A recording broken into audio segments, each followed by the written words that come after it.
Salut, c'est Romaric.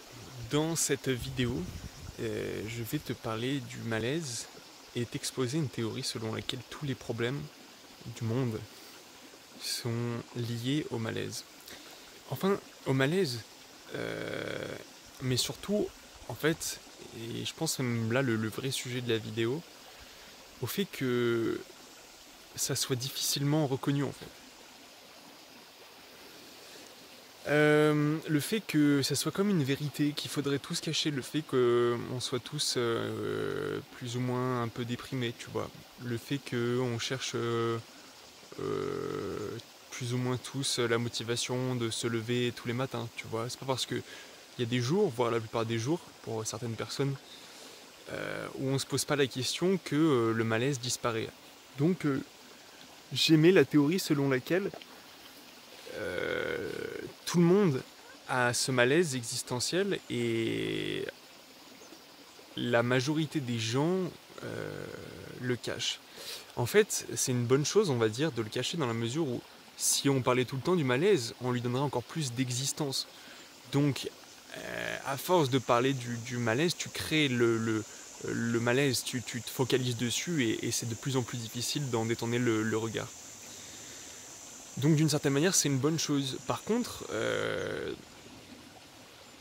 je vais te le dire comme je l'ai perçu, il y a un moment dans ma vie où j'ai découvert ça, où j'ai découvert qu'en fait, il n'y a pas de bonheur éternel, il n'y a pas de... euh, c'est pas la vie est fondamentalement belle, c'est la vie est neutre, il n'y a pas de sens. Voilà les choses que je pense aujourd'hui. Et par contre, il y a une époque où je pensais que effectivement la vie c'était le plaisir, euh, c'était que du bonheur avec quelques petits moments de malheur quand on te sort un peu de ta zone de confort. Mais en, en vieillissant, euh, j'ai commencé à ressentir cette chose et en fait, comme tout le monde le cache, j'ai pas su, j'étais très déstabilisé par ce sentiment. En fait, j'en ai même voulu à certaines personnes qui avaient ce sentiment, qui vivaient comme si elles avaient ce sentiment. De là à dire qu'elles l'avaient, je vais pas franchir le pas, mais en tout cas, peut-être qu'elles le décrivent pas comme ça, mais j'étais en contact avec des gens qui arrivaient pas à être heureux. Et quand je me suis retrouvé face à ce malaise sans pouvoir rien faire, ma première réaction, ça a été évidemment, putain, ils font chier à m'avoir transmis leur maladie, tu vois. Mais en prenant du recul, en arrêtant de blâmer les autres, bien sûr, surtout, en premier, en observant les gens, en observant leur comportement, en essayant de comprendre pourquoi les gens sont autant avides de consommer, pourquoi les gens font pas assez attention aux autres, enfin, pourquoi en fait on est dans une société individualiste et en essayant de remonter à la source, eh ben, il me semble que tout vient de ce malaise qui est caché au lieu d'être traité. C'est-à-dire que c'en est limite quelque chose de honteux en fait, d'être pas heureux, d'être pas être joyeux, etc. Personnellement, actuellement plutôt, actuellement et personnellement, les moments où je me sens pas d'humeur à partager, où je me sens pas bien, je vais avoir tendance à me mettre de côté. Parce que pour l'instant, c'est la meilleure solution que j'ai trouvée en tant qu'introverti, en tant que personne qui se ressource seule. Mais il y a des gens qui, en fait, vont ignorer cette chose. Mais c'est tellement critique, c'est tellement primordial, il me semble que le mettre de côté, c'est se voiler la face. Et c'est surtout empêcher un peu de dépiler. Alors, je sais pas si tu comprends ce que je veux dire par dépiler, mais voilà, tu as des stimuli qui arrivent, des informations, de l'énergie qui arrive à l'intérieur de toi. Et toi, ensuite, tu vas devoir la faire sortir ou alors t'en servir pour te construire. Mais dans tous les cas, il faut que cette énergie soit euh, utilisée et pas stockée en excès. Auquel cas, ça va t'alourdir et te ralentir et te faire gagner en inertie et perdre en agilité. Bref. Donc il y a des gens qui vont ignorer ce sentiment, faire comme s'il n'existait pas. Et pour ça, il y a une manière très simple qui est de s'occuper. Alors, dans ces derniers mois, j'ai eu un peu des moments où j'étais sûr que s'occuper c'était la solution. À l'inverse, il y a des moments où je trouvais que c'était, encore une fois, 100% se voiler la face. Et puis, bah, forcément, la réponse, elle est dans l'équilibre. C'est-à-dire que si tu vis tout le temps en pensant au malaise, donc tu vas aller de plus en plus profond à l'intérieur de lui. En revanche, si tu fais que t'occuper, tu vas y aller aussi de plus en plus profond, mais sans te voir y glisser, dans la mesure où tu vas accumuler cette énergie de malaise qui a un intérêt, je vais t'en parler juste après. Enfin, encore une fois, tout ça c'est des théories. Donc au lieu de faire sortir cette énergie de malaise, ils vont l'accumuler, puis ça va finir en burn-out, ça va finir en grosse dépression, au moment où en fait on n'aura plus le choix que d'affronter ce sentiment existentiel. À partir du moment où il n'y aura plus que ça à l'intérieur de toi, et que tu seras obligé de lui faire face. Alors qu'en fait on pourrait résoudre ça, surtout on pourrait dire aux gens arrêtez de vous occuper, en fait on pourrait leur dire arrêtez de vous distraire, et occupez-vous de manière constructive, d'une manière en fait qui va utiliser cette énergie du malaise. Parce que cette énergie du malaise, elle est là en permanence. Elle est en permanence parce que tu seras toujours dans un mode de survie. Tu peux avoir beaucoup d'argent, tu peux avoir un grand jardin rempli de fruits, tu peux avoir énormément d'amis, tu peux être le président de la Terre, mais tu seras toujours en mode survie. Il y a toujours quelque chose qui peut mettre un terme à ton existence, et il y a toujours quelque chose qui peut mettre non seulement un terme à ton existence, mais un terme à l'humanité, à la vie, ou à plus petite échelle à ton pays, à ton groupe d'amis, ta famille, etc. Donc ce malaise existentiel, il est là, il me semble, pour te rappeler que tu as une chose à faire en tant qu'émanation de la vie, en tant que prolongement de la vie, en tant que individu évolué, mais pas détaché de justement ce cycle de vie mort, de naissance, vie, mort. Ce malaise, il est là pour te rappeler que la vie a un seul sens, c'est celui de se perpétuer. Et donc, ce malaise, et c'est qu'une théorie, hein, c'est pas une explication psychologique ou quoi que ce soit, mais ce malaise est juste un indice pour te dire, tiens, rappelle-toi que tu dois encore et toujours travailler, tu dois encore et toujours réfléchir à ce qu'il va se passer après.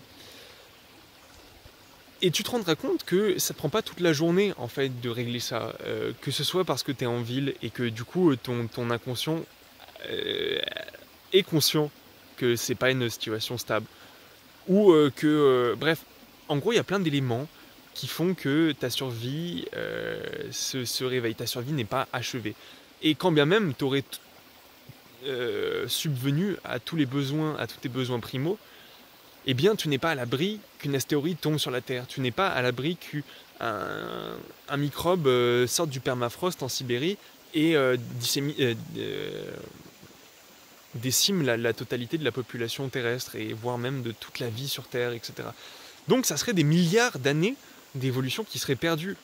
Ça serait, comment dire, un processus de vie avorté.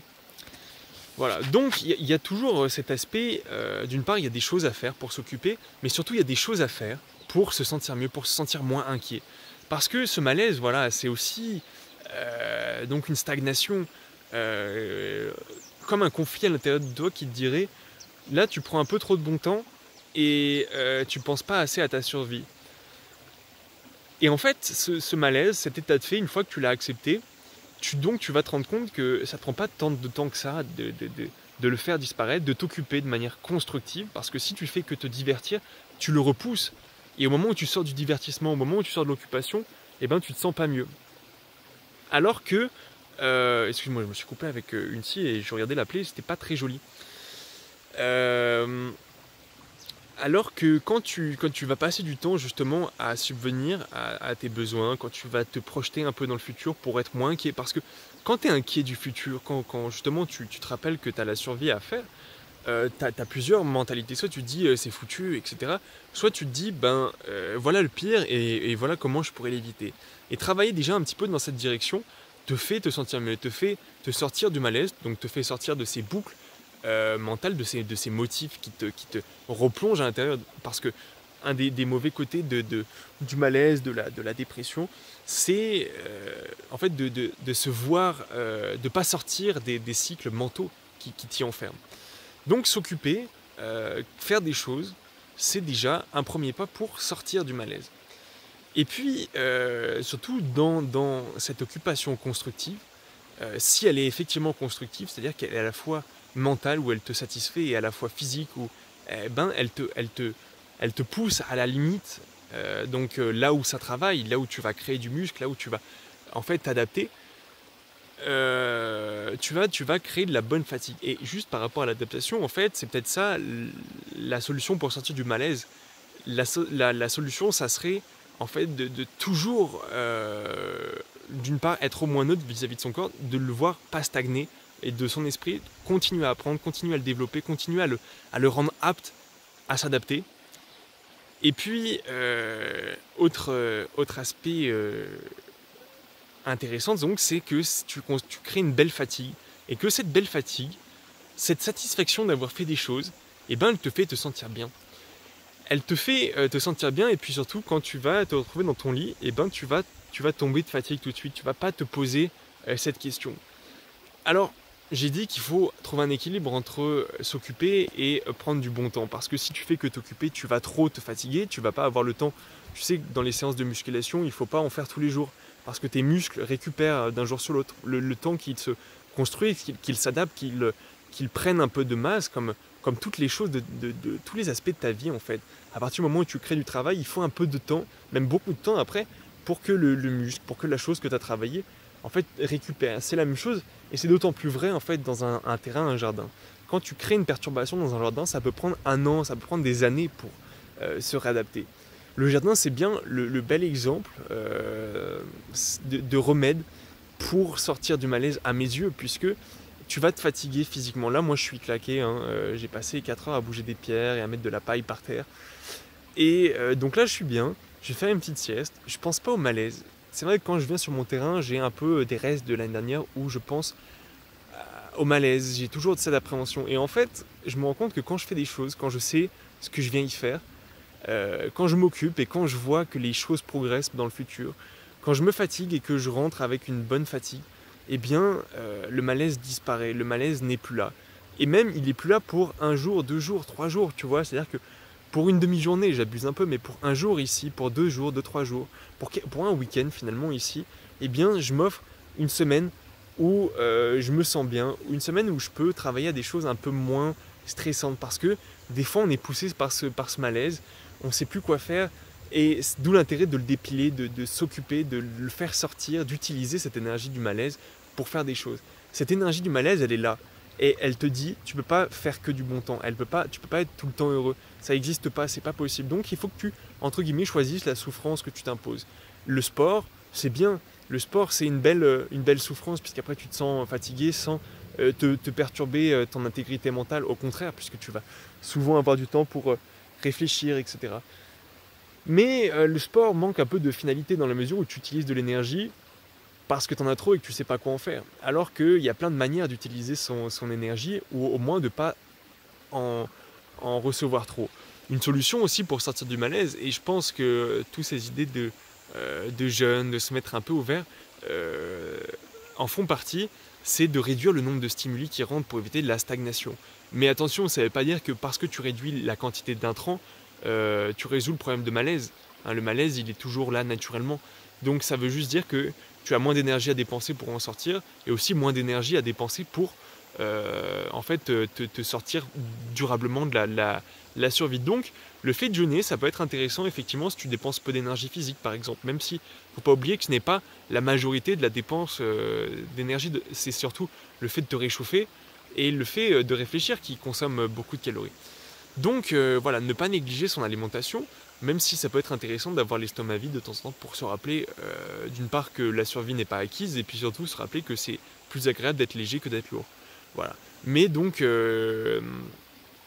voilà, sache bien faire cette différence entre te tuer à la tâche sur des tâches peut-être sur lesquelles tu n'as même pas fait de feedback, parce que un des aspects du bon temps, un des aspects de la flemme après l'effort, ou même avant l'effort, c'est de réfléchir à ce que tu fais, parce que tu peux aussi très bien t'occuper toujours de la même manière en te pensant ok, ça me sort du malaise, mais au bout d'un moment ça restera du divertissement dans la mesure où tu n'apprends rien, tu ne te développes plus, tu fais peut-être que entretenir tes muscles ou que entretenir une partie de ton intellect, mais le malaise te frappe de manière holistique.